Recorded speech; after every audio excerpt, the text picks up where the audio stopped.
Mios, j'ai vu un gars qui a perdu 1,5 million d'OM. Il voulait mettre fin à ses jours, le pauvre. Ouais, c'est terrible. Ça, c'est terrible. On en voit régulièrement et malheureusement, c'est des choses qui arrivent régulièrement. Ouais, c'est malheureux. Des personnes qui investissent, qui perdent leur argent. Et vraiment, je sais que même des fois dans notre communauté, on a des messages de personnes qui nous disent j'ai fait des erreurs, j'ai perdu tout mon argent, c'est la fin, je m'en remettrai jamais et tout. Euh, la solution, c'est jamais de mettre fin à ses jours. Il y a toujours des solutions. L'argent, ça se refait, d'accord.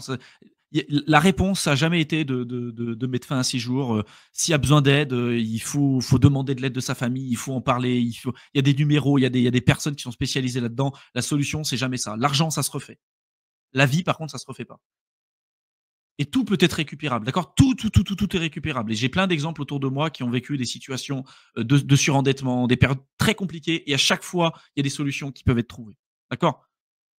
Mettre fin à ces jours, c'est jamais une solution, mais malheureusement, en crypto, ça arrive très régulièrement. Il y en a même eu des exemples comme ça. Je vais pas trop parler sur ça parce que je sais pas comment l'algo sur YouTube fonctionne aussi là-dessus. Mais pendant la période avec Pump Fun, c'était un vrai souci, ça aussi. C'était un vrai souci parce qu'il y avait des gens qui s'amusaient à jouer, par exemple, à la roulette russe en live pour faire pumper leur même coin et tout. Il y en a un qui a perdu la vie aussi, hein, malheureusement, hein. Donc on en vient à des niveaux complètement débiles, hein. Donc l'argent, vraiment, même si vous aviez gagné de l'argent à un moment donné, l'argent, ça se refait. L'argent, c'est pas votre vie, d'accord. L'argent, c'est pas votre vie. À partir d'un certain temps, vous verrez que c'est une énergie. Il y a des moments où vous allez en gagner, des moments où vous allez en perdre, vous allez subir une volatilité. Si vous êtes en crypto depuis des années, vous savez très bien comment ça se passe et la vie continue. C'est pour ça qu'il faut travailler sur d'autres piliers aussi. Et j'en parle beaucoup sur mon autre chaîne Éternel étudiant. Pour ceux que ça intéresse, je vais beaucoup plus loin sur la partie investissement, entrepreneuriat, finances personnelles. Et je parle de d'autres piliers aussi, hein, travailler sur son pilier amour, le pilier passion, le pilier but, etc., le pilier famille aussi, etc. Et l'argent, évidemment, ça a un impact et ça a un intérêt. Mais derrière, vous pouvez avoir tout l'argent du monde. Je veux dire, si vous n'avez pas vos autres piliers, vous serez pas heureux. Par contre, si derrière, vous avez vos autres piliers et que l'argent, vous avez de la fluctuation, c'est ça qui va vous faire tenir. D'accord. L'argent, ça se refait. D'accord. Vous ne serez pas plus heureux si vous avez 1 million, 10 millions, 50 millions. Si vous acceptez pas la situation dans laquelle vous êtes aujourd'hui, heu, il y en a beaucoup qui considèrent que le fait d'avoir de l'argent, ça va résoudre tous leurs problèmes. Si tu avais des problèmes, si tu considères qu'aujourd'hui, si tu as pas d'argent, le fait d'avoir de l'argent, ça va te permettre d'être, beaucoup plus attirant auprès des filles et que tu seras le don Juan et que tu pourras te faire toutes les filles que tu veux à condition que tu aies de l'argent, tu verras que tout comme ceux qui sont à la muscu, hein, qui vont à la muscu simplement en se disant, bah, j'aurai toutes les meufs que je veux quand je serai à la muscu. En fait, c'est tout un reflet de qui tu es réellement au fond de toi. Si au fond de toi, tu te vois comme une merde et que derrière, t'inspires pas la confiance et tout, et que tu vas à la muscu simplement, par exemple, pour plaire aux autres, ou tu as de l'argent simplement pour plaire aux autres, tu vas pas attirer les bonnes personnes. Tu vas attirer des gold diggers, tu vas attirer des personnes qui vont voir en fait que t'as pas confiance en toi. T'as pas besoin d'être musclé, t'as pas besoin d'avoir de l'argent pour être attirant auprès de la gente féminine ou pour vivre une vie qui est heureuse et épanouie. Évidemment, par contre, quand t'as pas beaucoup d'argent, c'est une complexité. Et ça veut pas dire que ça peut pas être un atout. Ça veut pas dire que ça peut pas t'améliorer. Ça veut pas dire que tu peux pas euh, faire en sorte d'avoir des aspects positifs qui vont découler de ça.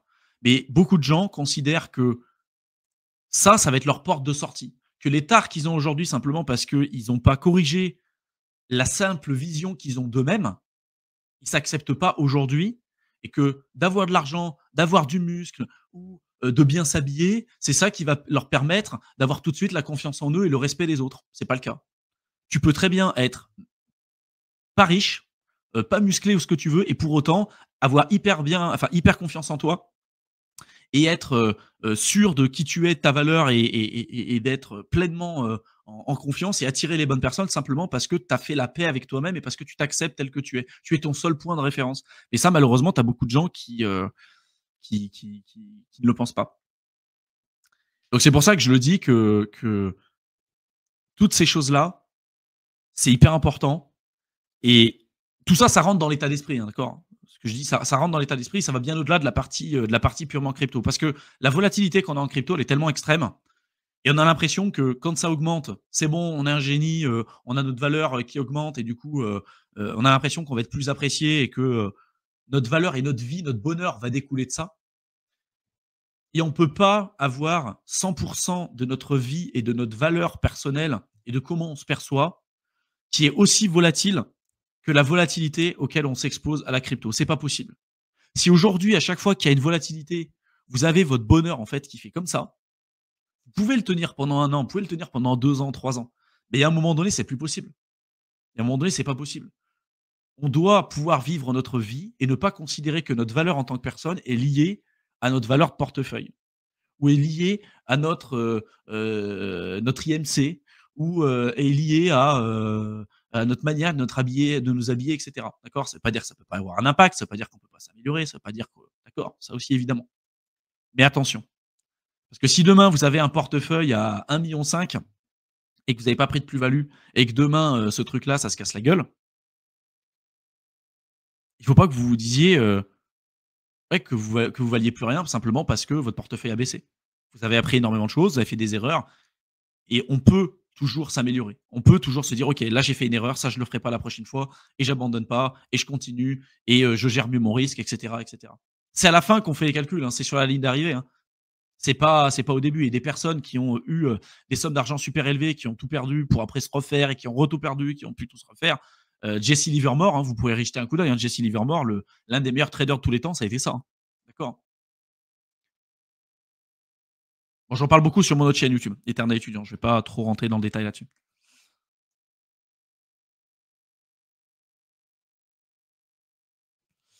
Même si j'écoute tes lives, je me suis fait niquer sur Cardano avec la réserve stratégique. Ouais, t'achètes sur des news. Si t'achètes sur des news, a priori, ça va. En fait, acheter sur des. Si t'achètes quelque chose, c'est parce que tu y crois et parce que personne y croit ou que vraiment, t'achètes dans des moments où tout le monde s'en fout, comme aujourd'hui. Si t'achètes quand il y a une news, on te vend un narratif. Et a priori, dans des périodes comme ça, le projet va augmenter. Mais qu'est-ce qui va rester après pour soutenir ce prix? En général, pas grand-chose. D'accord? En général, pas grand-chose. Pour soutenir le prix des projets à partir d'une simple news ou d'un narratif, une fois qu'on te l'a vendu et qu'on a fait augmenter ton billet d'ancrage, il ne se passe pas grand-chose après. Alors que par contre, si tu achètes dans des périodes où tout le monde s'en fout, un peu comme aujourd'hui, alors oui, ça peut descendre plus bas. Oui, il peut y avoir de la volatilité. Oui, ça ne veut pas dire qu'il y aura forcément des performances super élevées. Mais en fait, tu achètes par anticipation avant tous les narratifs et avant tout ce qu'on va te vendre. C'est pour ça que moi, j'achète jamais des bougies vertes. J'achète jamais quand il y a des bonnes news et des narratifs. Et quand on va te montrer un projet en te disant comme OM, hein, oh, regarde, ce projet-là, il a fait du 600% en 4 jours. Et les gens vont se dire, ah putain, 600% en 4 jours, je vais l'acheter. Bah non, moi, j'achète pas. Par contre, un projet qui a corrigé, sur lequel il y a de l'engouement, il y a du volume, la communauté est là, ça a connu peut-être plusieurs cycles, il y a encore un développement, il y a encore un certain nombre de trucs, mais la plupart des personnes se sont désintéressées de ce projet-là parce que ils considèrent que c'est un scam ou que c'est pas intéressant. Ça m'intéresse. Et ça prend du temps. Et c'est le but du programme d'accompagnement. Hein. C'est ce qu'on fait avec Mickaël, justement. Donc, n'hésitez pas à y jeter un coup d'œil. Vous avez le lien dans la barre d'infos. Romain, tu y crois à l'Ether à moins de 1500 $, moins 1500 $ de today? Oui, c'est tout à fait possible. Hein. Tout à fait possible. Tout est possible. Voilà. D'ailleurs, on le voit, hein, si on avait dit, tiens, l'Ether, il serait à 1600 balles en début du deuxième trimestre 2025, tout le monde aurait dit que c'était pas possible. Pour autant, ça a été le cas. Hein. Donc, tout est possible. Tout est possible.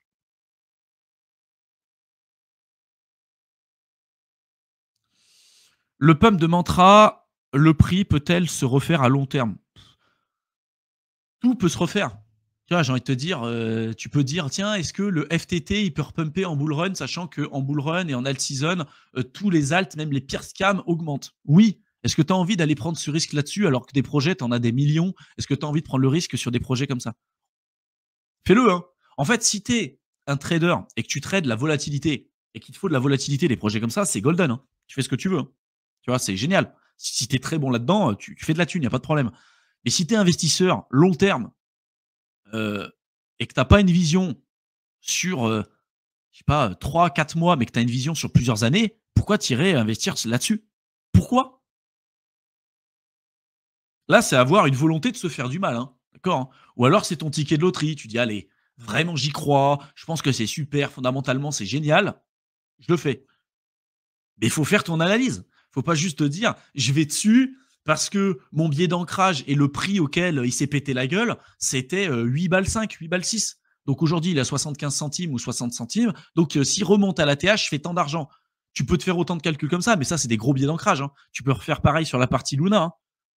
Il était à 100 balles au plus haut de son cycle. Aujourd'hui, il est à 0,000005 et tu te dis: «Ah, s'il revient à 100 balles». Sauf qu'en fait, c'est impossible parce que la tokenomics, enfin, il a une inflation qui a été, extrêmement, importante. Tu as pas du tout le même nombre de jetons et tout, donc c'est pas possible.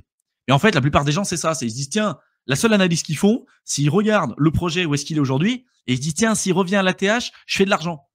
Mais la plupart des projets reviennent jamais à leur ATH, les gars, hein. Jamais, hein. Leur ATH en dollars et encore moins leur ATH en BTC. Encore moins. Ça, c'est encore plus rare. Donc voilà, après si tu y crois, encore une fois, tu fais ce que tu veux, mais si tu as une vraie vision long terme sur plusieurs années, ce que j'invite les gens à faire, d'accord? Heu, moi perso, j'y touche pas avec un bâton, hein. Déjà avant, j'y toucherais pas avec un bâton, aujourd'hui, j'y touche encore moins, hein.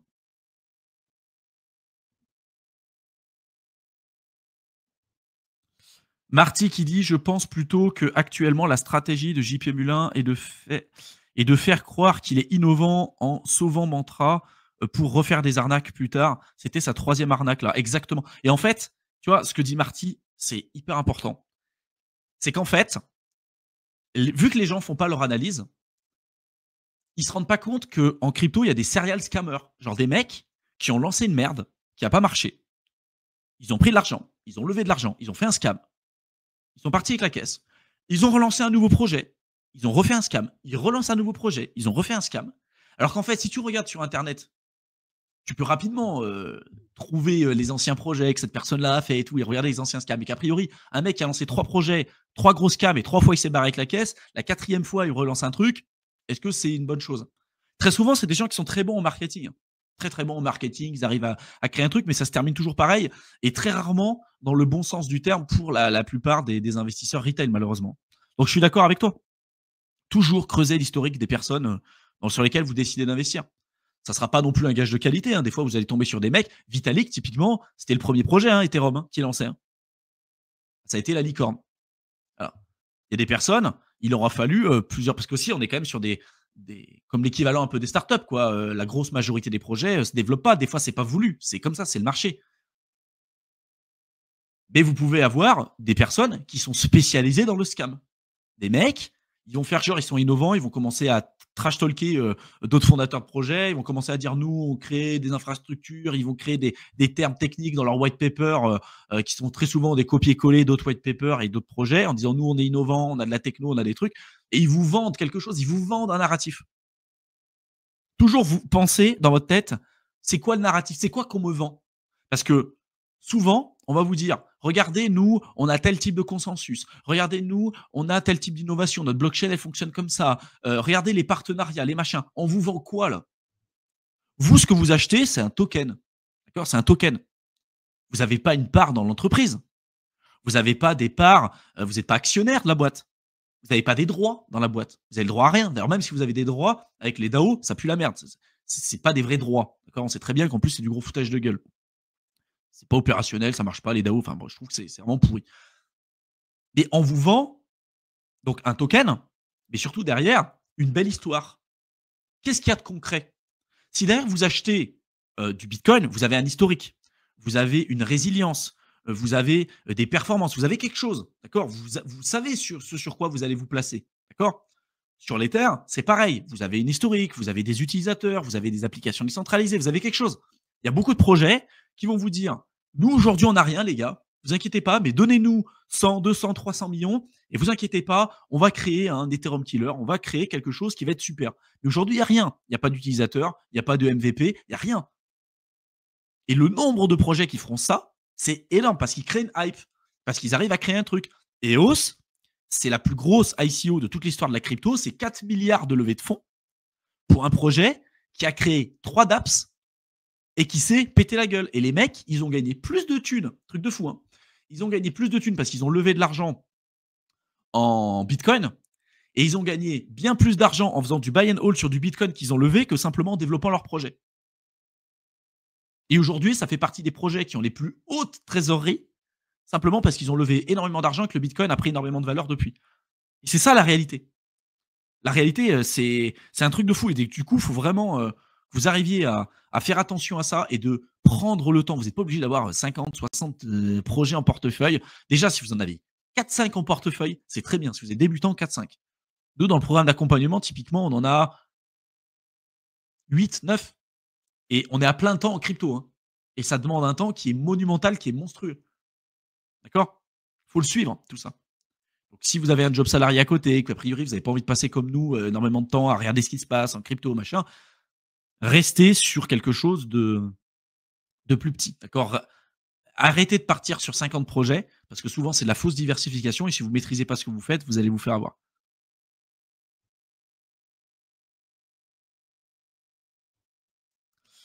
En tout cas, tu penses qu'il y a moins d'engouement en tout ça, tu sens qu'il y a moins d'engouement quand je regarde le nombre de personnes en live. C'est triste ou pas? Bah, c'est opportunité. Enfin, tu sais, nous, on est habitué à ça hein, avec Mickaël. En fait, on le sait. Hein, en période de correction où au final, il n'y a pas grand-chose sur le marché, on est entre nous, on prend plus de temps. Là, j'avais prévu de vous présenter d'autres choses, mais je pense que je vous les présenterai plus tard. L'idée, c'est d'avoir un échange avec vous et voilà, on est entre nous. On sait qu'on peut prendre plus de temps parce que justement, il ne se passe pas non plus grand-chose en crypto. Et en bull run, vous verrez, hein, dès que ça remonte, on va de nouveau remonter en live directement. Mais c'est normal. Voilà, c'est comme ça que ça a toujours marché. Hein. Lopez qui dit l'Ether est vendu comme mort, c'était le même cas avec BTC. Et vous verrez que, ça aussi, hein, je ferai un live là-dessus, vraiment. Vous verrez qu'en fait, le nombre de personnes qui se disent l'Ether est mort, c'est pourri, je l'achète pas à 1500, 1400, 1300, ou même si ça baisse encore, allez, à 1000 balles. Allez, il descend à 1000 balles. Je l'achète pas à 1000 balles, c'est de la merde. Vous verrez qu'ils vont complètement retourner leur veste si l'Ether, à un moment donné, passe à 9000, 8000, 10 000, 15 000 balles. Parce que dans les prochaines années, s'il n'y a pas de hack, a priori, ce sera peut-être pas tout de suite, on verra. Et dans les 5, 10, 15, 20 prochaines années, a priori, l'Ether sera plus haut qu'aujourd'hui. Et vous verrez que beaucoup de gens vont retourner leur veste et que tout de suite, le fondamental d'un projet, dans ce qui est perçu, va être multiplié par le multiplicatif du projet. C'est-à-dire que si le projet il fait x5 en termes de performance, vous verrez que tout de suite, les gens vont se dire ah tiens, en termes de fondamental, c'est bon. Ça a fait x5, alors que ça n'a rien à voir. Hein. Encore une fois, hein, le prix, c'est ce que vous allez payer. La valeur, c'est ce que vous allez recevoir. Votre objectif, c'est de payer le moins cher quelque chose qui a une valeur la plus élevée possible. C'est un peu ce qui se rapproche du value investing, hein, qui a été popularisé par Benjamin Graham, qui a été le mentor de Warren Buffett. D'accord. Et en crypto, c'est un peu pareil. C'est dur, c'est compliqué. Tu ne vas pas analyser les cryptos de la même manière que tu vas analyser une entreprise, évidemment. Mais c'est ça le truc, c'est qu'il ne faut pas confondre le prix et la valeur. Beaucoup de gens considèrent que c'est la même chose. Un projet qui a un prix élevé, c'est un projet qui a une autre valeur. Donc, tu peux acheter un projet qui a zéro valeur avec un prix super élevé. Typiquement Fartcoin. Zéro valeur. D'accord? Pour autant, c'est un projet qui est capé super élevé. Dogecoin, c'est pareil. Dogecoin, c'est un même coin. Il n'y a pas de valeur à l'intérieur. Après, la vraie valeur, on peut parler là-dessus. On a beaucoup parlé avec Théo. La valeur, ça peut être la communauté. Ça peut être de se dire, tiens, les personnes qui sont à l'intérieur, la communauté, ça, oui, ça peut être une certaine valeur. Mais, vous voyez, il ne faut pas mettre en lien tout de suite de se dire, tiens, le prix et la valeur fondamentale, c'est la même chose. Très souvent, ça n'a rien à voir. Et vous, ce que vous devez rechercher, c'est l'inverse. Un prix bas et une valeur élevée.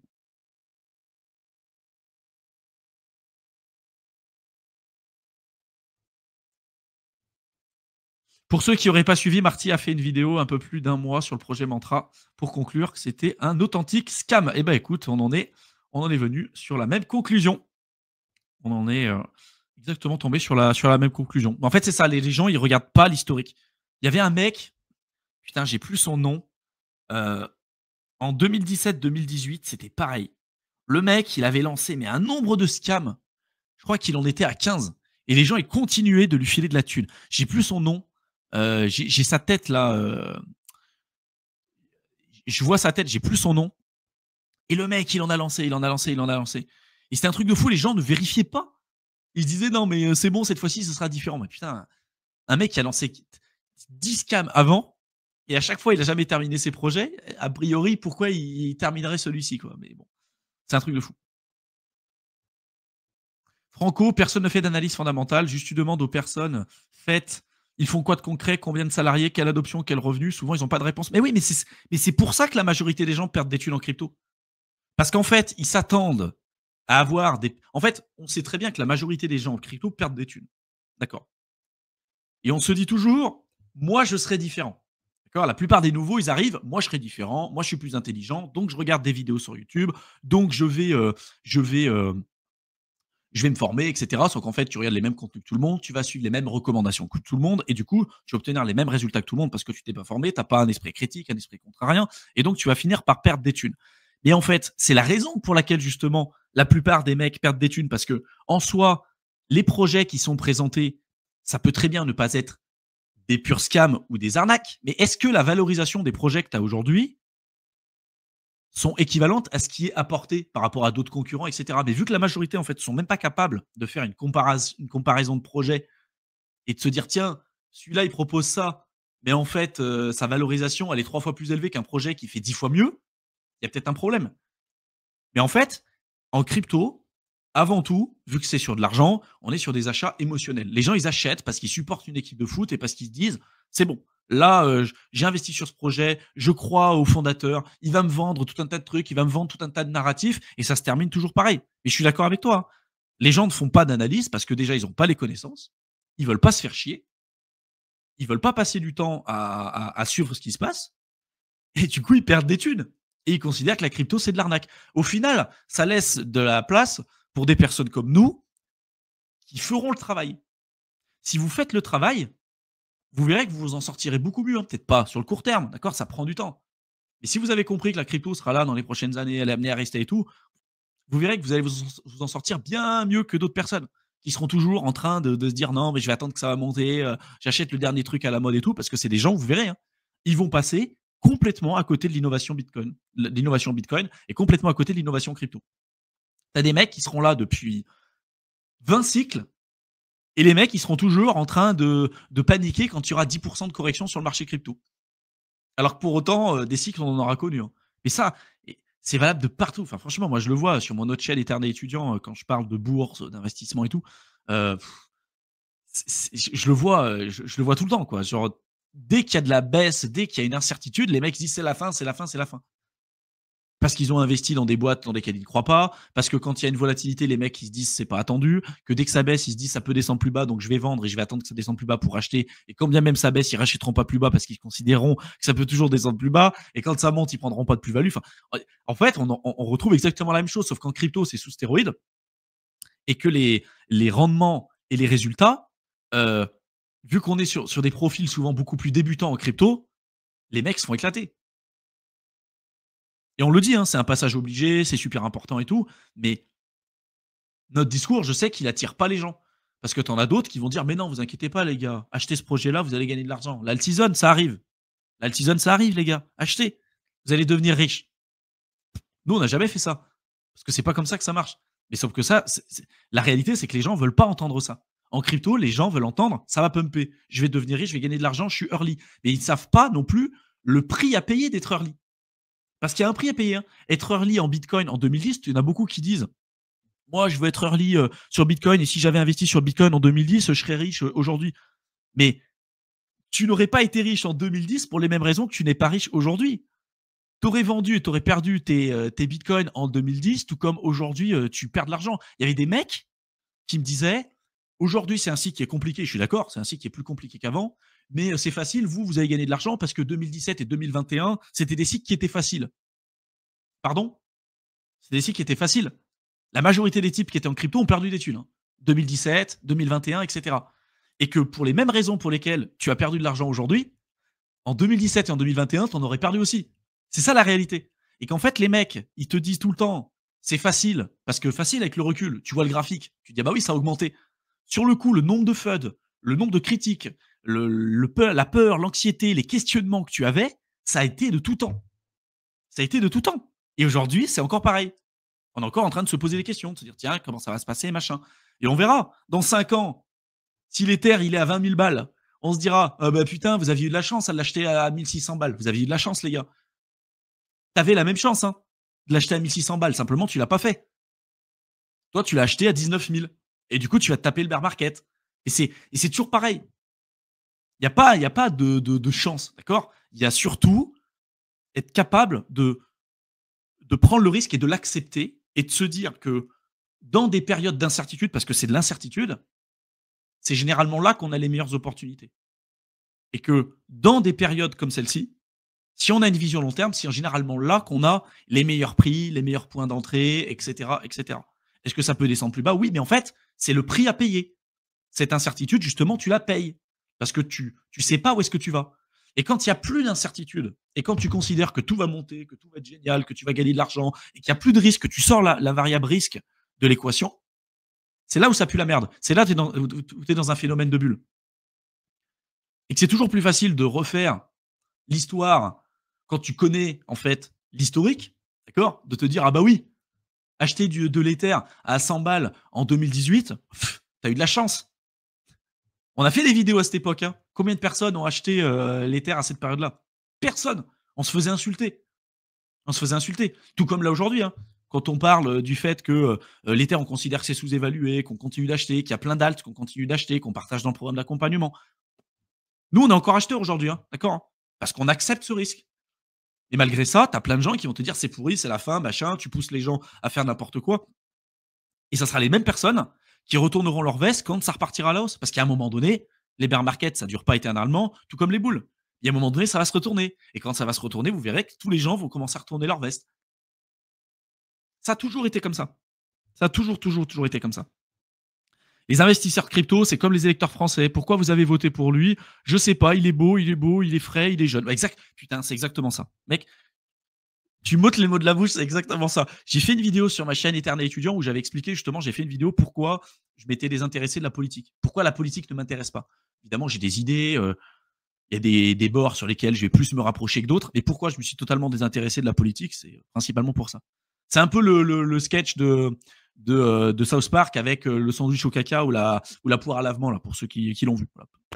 Et que pour moi, je considère que tu as plus d'intérêt à t'occuper de toi-même, de t'améliorer en tant que toi, de gagner de l'argent, d'avoir de l'influence, du pouvoir, et après, s'il y a des choses qui sont importantes pour toi, bah, de créer quelque chose, des associations et des trucs, parce que de toute façon, il va te falloir de l'argent, il va te falloir du pouvoir, il va te falloir de l'influence, de la notoriété, etc. Et que c'est pas en votant pour Pierre, Paul, Jacques ou Jean que ça changera quoi que ce soit à ta vie. Voilà. Parce qu'à chaque fois, c'est la même chose, que tu votes à droite, à gauche, au milieu, ou ce que tu veux, ta vie ne changera pas. Tu auras peut-être quelques changements structuraux. Je dis pas que la politique ne sert à rien, d'accord. Mais en tout cas, je pense que tu as plus d'énergie à mettre sur ton développement personnel, sur ta propre personne, que de passer ta vie comme des certaines personnes dans ma famille qui ont passé leur vie à manifester ou à critiquer ce qui se passait sans pour autant faire le moindre changement dans leur propre existence. Hein. Tu as des mecs qui ont manifesté pendant 40 ans, sauf que les mecs, ils n'ont pas changé d'un copec. Hein. En 40 ans, les gars, ils ont fait que manifester, manifester en disant c'est de la merde, c'est de la merde, c'est de la merde. Jamais ils ont essayé de créer quelque chose. Hein. Évidemment, ça serait trop simple, c'est plus facile de se plaindre, mais c'est des gens qui n'ont jamais évolué. Tu vois. Et moi, c'est un discours du coup, qui me gave. Et c'est pour ça que j'ai toujours été en dehors de ce truc-là. Et c'est pour ça que ça fait des années que je vote pas. D'ailleurs, je vote pas depuis très longtemps. Je crois que j'ai voté une fois quand j'avais eu mon bulletin de vote à 18 ans. Puis après, je me suis rendu compte du scam et depuis, je vote plus. Voilà, ça m'intéresse pas. Donc on est d'accord là-dessus, les gars. C'est bizarre que les partenaires financiers de Montra, qui ont aussi dû perdre, n'ont pas réagi officiellement s'ils ont réellement perdu l'argent ou les balais. Mais encore une fois, c'est un scam, les gars. C'est un scam. Les mecs, ils vont vous dire non, mais les gars, on va essayer de récupérer parce qu'en fait, ils n'ont peut-être pas pu récupérer ce qu'ils veulent. Ils veulent créer de l'exit liquidity. Là. Vous, le projet, vous l'achetez à 69 centimes. Eux, ils l'ont acheté à zéro. Ils ont fait des levées de fonds, je ne sais pas combien ils ont levé d'argent. Ils l'ont acheté à zéro. Tout ce que vous allez acheter, toute la liquidité que vous allez rajouter maintenant, c'est ce que eux vont permettre, c'est ce qui va leur permettre à eux de récupérer leur thune. Et ils vont créer une hype parce qu'aussi, ils vont jouer sur les biais, de dire aux gens, vous avez perdu de l'argent aujourd'hui, ne vous inquiétez pas les gars, comme Luna, pareil, steady lads, steady, vous inquiétez pas, on va déployer plus de capitaux. Avec encore là, je m'en souviens, il y avait des faillites à droite à gauche, et les mecs ils disaient, vous inquiétez pas, rachetez les mecs, vous inquiétez pas, on va remonter, steady lads. Après c'est devenu un putain de mème. Avec Dukwon. Ça a été un gros mème parce qu'au final, steady lads, le truc, allez, moins 100%. Dans ta gueule, rentre chez ta mère, terminé. Et là, ils font pareil. Ça a toujours été pareil. Pour moi, des fondateurs, en fait, qui sont pas honnêtes transparent aujourd'hui et par le passé, c'est le plus gros red flag que vous puissiez avoir.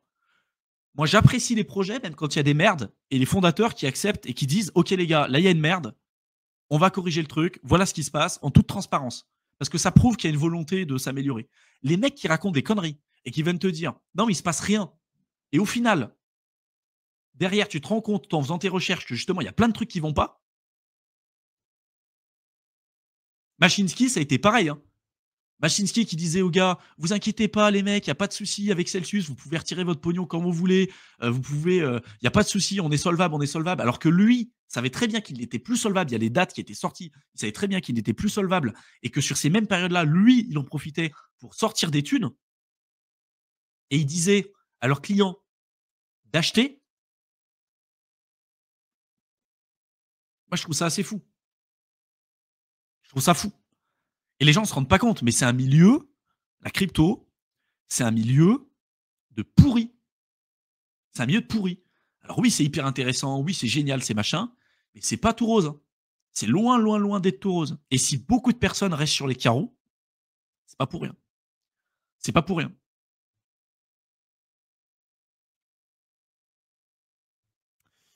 Il faut que l'Ether règle le problème du prix des frais de transaction, car Solana a fait le travail. En fait, Solana, là où ils ont été très bons, c'est qu'ils ont répondu à ce que recherchaient les utilisateurs. En fait, quand tu veux investir en crypto, la plupart des mecs en crypto, c'est pas des techs. On est d'accord. Si demain, on le voit, quand nous, on nous dit, les gars, faites des vidéos techniques, faites des vidéos techniques, on vous parle des ZK Rollup, des ZK Stark, des ZK Snark, on voit qu'il n'y a personne. Ça intéresse trois pécores et tout le monde s'en fout, en fait, globalement. On vous parle des blockchains modulaires, des trucs, ça intéresse pas les gens. D'accord. La technique, ça intéresse pas les gens. Les gens, ce qu'ils veulent, c'est des transactions rapides, des frais faibles, et une interface utilisateur qui soit simple. Voilà, je veux faire du farming, je clique là, c'est simple. D'accord. Il y a eu une amélioration quand même depuis le début. Hein, d'accord. Sur Ethereum, c'est loin d'être exceptionnel, mais il y a quand même eu des innovations. D'accord. Et là où Solana ont été très bons, c'est qu'ils ont répondu pile à ce qu'ils voulaient. Transaction rapide, frais faibles, interface utilisateur fluide et simple. Point barre. C'est pas la roadmap pour l'instant d'Ethereum. C'est pas la roadmap de Vitalik. Vitalik, il se dit, OK, moi, je veux pas faire des trucs sur le court terme. Il y a plein de choses qui sont en train de faire en parallèle. C'est pas du tout les mêmes infrastructures, c'est pas les mêmes types de fonctionnement. Mais évidemment, en termes de prix, de performance, ça peine. Parce que les choix peut-être que tu es amené à faire en tant qu'entreprise, ça peut faire mal sur le court terme, mais sur le long terme, c'est la meilleure décision à prendre.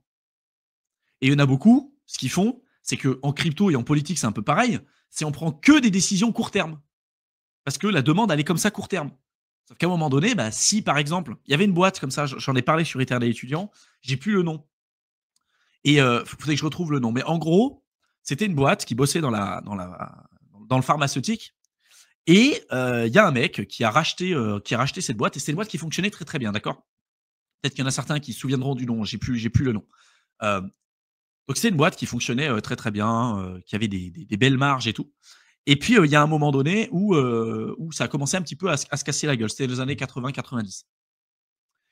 Et donc, le fondateur, c'était un mec, enfin le fondateur, la personne qui a racheté la boîte, s'est dit: «OK, là, la boîte, elle commence à aller pas très, très bien, mais je vais faire des économies». Et c'était un mec qui était spécialisé dans le redressement des boîtes. Et en fait, lui, sa spécialité, c'était il prenait des boîtes, il regardait des boîtes qui étaient proches de la faillite ou qui avaient des soucis, et il les redressait. Et comment il le faisait? En général, il coupait les postes de dépenses les plus importants. Alors des fois ça marchait, des fois ça marchait pas. Et en fait, ce qu'il a fait, il s'est dit: «Attends, cette boîte-là, elle a 2-3 problèmes, mais il y a je sais pas combien d'argent qui est dépensé, chaque année dans la recherche et le développement», d'accord? En pharmacie et dans la recherche pour le médicament, c'est beaucoup d'argent. Et donc il a dit: «Attends, on dépense des centaines de millions par année, dans la recherche et le développement, on va arrêter ça. On va couper ce poste de dépense». Et donc c'est ce qu'il a fait.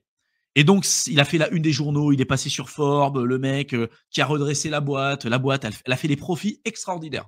Sur les 5 années qui ont suivi, 5-7 années qui ont suivi, la boîte a fait des profits extraordinaires.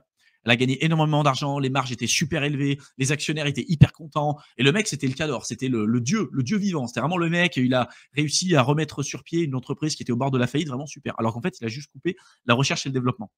Ce qui s'est passé quelques temps après, c'est que le marché s'est retourné et que les autres concurrents, eux, avaient continué de dépenser de l'argent dans la recherche et développement et qu'à un moment donné, il y a eu une molécule, alors je sais plus pareil quel type de médicament était sorti, mais une molécule, qui a permis de déposer un brevet et ce qui a permis de ramener énormément, énormément, énormément d'argent aux autres boîtes qui avaient mis de l'argent dans la recherche et le développement. La recherche et le développement, tu vas le faire justement parce que peut-être que pendant 5 ans, 6 ans, 7 ans, 10 ans, tu vas mettre de l'argent dans le trou. Tu vas perdre de l'argent pendant 10 ans. Simplement, au bout de la 10e année, ou au bout d'un certain temps, tu vas tomber sur un brevet, sur une molécule, sur un truc qui va te permettre de monétiser ta boîte et de faire exploser son chiffre d'affaires et ses bénéfices sur les 10, 15, 20, 30 prochaines années. Et c'est comme ça que fonctionnait en fait cet écosystème. Et lui, il a dit, je vais couper sur le court terme la recherche et le développement, et du coup, la boîte, elle a extrêmement bien fonctionné pendant 5-7 ans. Sauf qu'après, elle a vraiment fait faillite et elle a plus du tout, pu sortir la tête hors de l'eau parce qu'en fait, elle était plus du tout concurrentielle. Tout ça pour dire que ce que fait Ethereum, c'est des choix long terme qu'ils font sur le scaling, sur la privacy, sur l'interopérabilité, sur l'innovation, sur plein de trucs. Contrairement à d'autres blockchains qui choisissent le chemin court terme, et on verra ce qui se passera. L'histoire nous renseigne quand même qu'en général, quand tu prends des décisions sur le court terme, pour répondre à des exigences court terme et qui plus est sur des personnes, en plus en crypto, qui n'ont pas d'intérêt pour la technologie, qui n'ont pas d'intérêt pour la partie autre qu'investissement et spéculation, je pense que ce que fait Vitalik, c'est plutôt une bonne chose. Là où par contre, on peut remettre en question beaucoup de choses, c'est sur la partie marketing, etc. Là où Solana ont été très très forts, c'est le marketing aux institutionnels. Ils ont été très très forts là-dessus. Sur le marketing, ils ont été très très forts. Là où pour l'instant, Ethereum, bah, c'est pas le cas. Mais c'est pas non plus le rôle de la fondation, c'est pas le rôle de Vitalik de le faire. Tu vois. Donc, je suis d'accord avec toi. Le prix, ça attira momentanément et systématiquement d'autres personnes. Mais je pense que les choix qu'il fait, en fait, en tant que créateur d'entreprise, je pense qu'il a une vraie vision. Je pense que s'il avait envie de se barrer, il est presque milliardaire aujourd'hui, Vitalik, dont presque 100% de son patrimoine qui est issu sur le coin du projet qu'il est en train de développer. Je veux dire, si demain il veut arrêter de bosser, il arrête de bosser. Un mec comme ça, il arrête de bosser. C'est comme Trump, tu vois, on se dit pourquoi il fait ça, machin et tout. Trump, multimilliardaire, je sais pas quel âge il a, presque 80 ans. Je veux dire, il y a combien de personnes à 80 ans avec son statut et sa thune se serait pas fait chier à faire un autre mandat présidentiel? Évidemment qu'il va y avoir des intérêts, évidemment que pour lui, ça va être intéressant et qu'il va y en retirer aussi de l'argent, évidemment. Mais je pense qu'il y a autre chose. Ça doit les motiver, tu vois. Quand tu es un fondateur de projet ou quand tu es drivé par quelque chose, ça se voit. C'est des gens, je pense, qui sont drivés, tu vois.